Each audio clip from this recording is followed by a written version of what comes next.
eyle. Amin. Allah özün əskər balalarımızı, qazi balalarımızı hifz eyle. Allah razı olsun. Allah bundan sonra hiç atanı, ananı, övlad, cavan baladağında ağlanma yine. Amin. Allah'ın verir böyle xadine, düşmanlarımızı zelil-i xar eyle. Amin. Allah'ın verir izzet, celal ve hatir.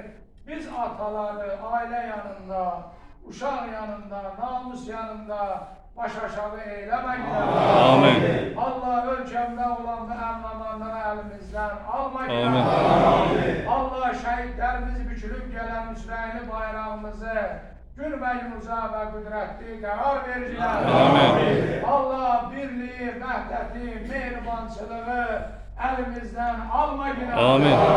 Allah o keser ki senin vatanın, torpağın çiçeklenmesinde, güzelleşmesinde səy gösterirler, zahmetleri var. Allah özün onları hifz eylesin. Amin. Allah an verir böylüğü hatırına neslimizden Kur'an, ehl-i beyt, vatan, torpaq düşmanları karar vermeyine. Amin. Allah an verir izzet ve celal ve hatir. Kalbimizden geçenlerden sen halisen, sen haberdarsan. Allah arzu ve isteklerimize çattır. Amin.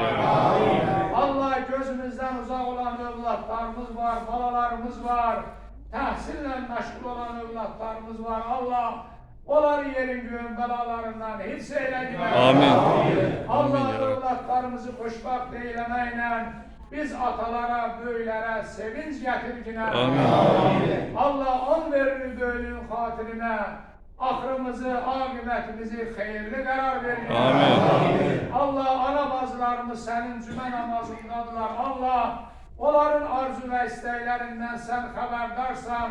Allah onları arzu ve isteklerine çattır. Amin. Allah onlara dünya ve ahiret güzellikleri nasip eyle. Amin. Allah cavan balalarımıza güzel aileler, iş yerleri nasip eyle. Amin. Allah on verir böylüğün hatırına bizi öz ağlımızla idare eylemeyin. Amin.